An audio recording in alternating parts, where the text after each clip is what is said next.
DM সাহেব আমার কাছে কিন্তু একটা জিনিস আশ্চর্য লাগলো, এটা আপনি স্পেশালি ইনভেস্টিগেশন করবেন তো, যে এতগুলো দোকান পুড়ে গেছে অথচ এখানটা একটা টিএমসি ফ্ল্যাগ জল জল করে উঠছে, অথচ সেটাকে কোনো আগুনের টাচ হলো না কেন?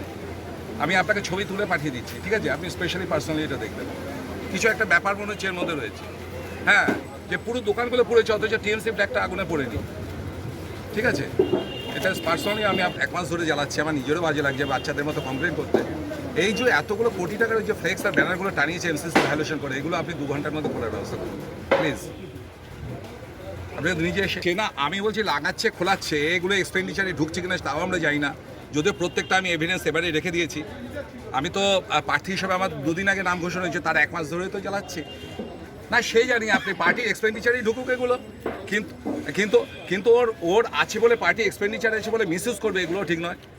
এগুলো আপনি ওদেরকে দিয়ে খোলান। আপনার এমসিসি কিন্তু টিম কাজ করছে না সাহেব, আপনি ক্লায়েন্ট, সে এমএলএ হতে পারে, সঙ্গে তো তার সবসময় ক্রিমিনাল রয়েছেই, গত 5-6 বছর ধরে আমরা দেখছি।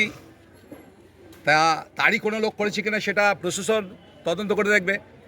এটাও লক্ষ্য করলাম যে এতগুলো দোকান পুড়ে গেছে, টিন পর্যন্ত ছাই হয়ে গেছে, অথচ তৃণমূলের ঝান্ডাটার কোনো আগুন জলজল করে জ্বলছে। তাহলে কি আগুন লাগানোর পরে তৃণমূল ঝান্ডাটা আনন্দে উৎসাহে এখানে লাগিয়ে দিয়ে গেছে? সেটাও ইনভেস্টিগেশনে পর্যায়ে রয়েছে, যে একটা কাজ আমরা সাধন করেছি, তারপর তৃণমূলের ঝান্ডা লাগিয়ে দিয়ে গেছি, যে আমরা রয়েছি, দেখ তোরা হিন্দুরা জয় শ্রীরাম করিস।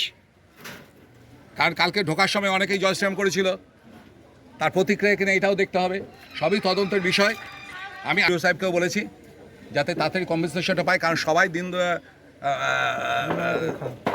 দিন দরিদ্র লোক, এখানকার লোক। আমাদের এখানে তো এমনি তো ফ্যাক্টরি সব বন্ধ করে দিয়েছে গত 10 বছর ধরে, মাননীয় সাংসদ জবে থেকে হয়েছেন অভিষেক ব্যানার্জি, এখানে প্রচুর ফ্যাক্টরি বন্ধ করে দিয়েছে, জেজে স্পেকট্রাম বন্ধ, আপনার জার্মান ফ্যাক্টরি বন্ধ, সিমেন্টস বন্ধ, সবই বন্ধ, প্রায় 16-17টা ফ্যাক্টরি। হাজার হাজার শ্রমিক বেকার, তাদের বাড়িতেও ছেলেমেয়েরা রয়েছে, তাদেরই অনেকে এখানটায় দোকান খুলে বসছে। সেখানটায় এগুলো হঠাৎ কীভাবে পড়লো, উনি ঘুরে যাওয়ার পরে 150 দোকান পুড়ে গেল, এটা তো আমার তো ঠিক লাগছে না। আমি বিষয়টা, আমি ছোটোবেলা থেকে আগাথা ক্রিস্টি সালোখন স্কুলে খাওয়া ছেলে, কিছু তো একটা ব্যাপার আছে, ডালমে কুচ খেলা হয়। কিন্তু এখন আমি যতক্ষণ তদন্ত প্রক্রিয়া শেষ হচ্ছে আমি কিছু বলতে পারছি না এখন, কারণ প্রশাসন এটা তদন্ত করবে।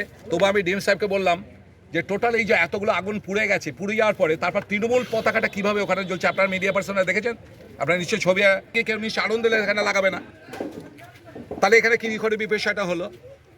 এই বিষয়টা আপনাদের কাছে আমি আপনাদের মাধ্যমে প্রশাসনকে আমি আবেদন করছি যে যদি এখানে কোনো ধরনের এখানে ক্রিমিনাল টেনাসিটি দেখা যায়, যে শুধুমাত্র তারা জয় শ্রীরাম বলার কারণে বা তারা হিন্দুত্ব হওয়ার কারণে এখানে পুড়িয়ে দেওয়া হলো এতগুলো ঘর, তাহলে অবশ্যই তারা যাতে পানিশমেন্ট পায়, এটা আমি প্রশাসনের কাছে আবেদন করব। রেখে দিয়ে ওঠে র্যান্ডাম এখানে মিসইউজ করে যাচ্ছে পাওয়ারটা। আমি পরিষ্কার ডিএমকে বলে দিয়েছি, এসডিওকে বলে দিয়েছি, আরওকে বলে দিয়েছি, অন্যবার ইলেকশনের মতো এবার ইলেকশন হবে না, এবার আমি প্রার্থী আছি। আমি 1 মাস ধরে ওর ব্যানার খোলার প্রক্রিয়া শুরু করে দিয়েছি, যদি পরশুদিন আমার প্রার্থী হিসেবে নাম ঘোষণা হয়েছে। রাত্রি 1:30টার সময় আগুনটা লেগেছে এবং দমকল নাকি অনেক পরে এসছে এবং প্রায় 70-80টা দোকান পুড়েছে। আমি আপনাকে কি বললাম, যে এখানটায় ও ঘুরে যাওয়ার পর রাত্রিবেলায় আগুনটা লাগলো, সমস্ত দোকান পুড়ে গেল, অথচ ওই তৃণমূলের পতাকাটা কী করে ওখানে উঠছে, কেন তার গায়ে আগুন লাগালো না? নিশ্চয় আগুনের সময় এটা ছিল না, তাহলে আগুন পুরো লাগানোর পরে তৃণমূল পতাকাটা লাগিয়ে দিয়েছি যে আমার কাজটা কমপ্লিট।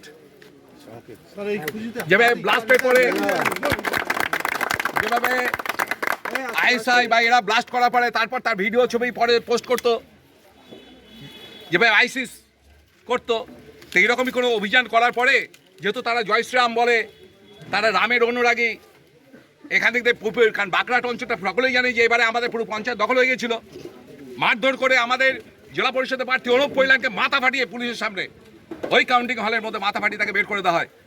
সব সিট ওরা নিয়ে নেয়। যখন আমি ডিএমকে ফোন করলাম যে হাইকোর্ট আমি করবো, কিন্তু তখন মাত্র 1-2 সিট ওরা ছাড়ে। যেহেতু বিজেপিকে আমরা সিট ছেড়েছি, কোনো কিছু গুনতে দিয়েছে ওরা? বড় বড় ডায়লগ দেয় না, ওকে বলুন না যে ওর সব ডায়লগ আমি বার করে দেবো, আমি ববি বলে যাচ্ছি, জামানত আমি রাখতে দেবো না, ওখানে একটা ইনসিডেন্ট ঘটবে না, ও কথা দিক মিডিয়ার সামনে। লাস্ট প্রশ্ন, কোভিডের সময় মন্দির বন্ধ হয়েছিল, হঠাৎ এসে দেখছি মন্দির এখন বন্ধ, দূর থেকে প্রচুর তীর্থযাত্রী এখন আসছে, তারা বুঝতে পারছে না, তারা হতাশায়। দেখুন একটা কথা বলবো, এত বড় ইনসিডেন্ট ঘটার পরে মন্দিরটা কয়েকদিনের জন্য বন্ধ রাখতে এতগুলো লোকের সব দোকানঘর পুড়ে গেছে, তাদের রুজি রোজগার বন্ধ, আর কিছু লোকের আনন্দ হবে নাকি সেটা? হ্যাঁ, আমি জানি অনেক দূর দূর থেকে এসছে, তারা বাইরে থেকে ভগবানকে প্রণাম করে চলে যায়। আসার পথে এত ফ্লেক্স, নিঃশ্বাস নিতে পারবে না, লোকের চোখে সূর্যের আলো ঢুকবে না। আমি বলেছি 2 ঘন্টার মধ্যে সব ফ্লেক্স তুলে দিতে হবে, নাহলে আমি এখন ইলেকশন কমিশনারকে ফোন করবো।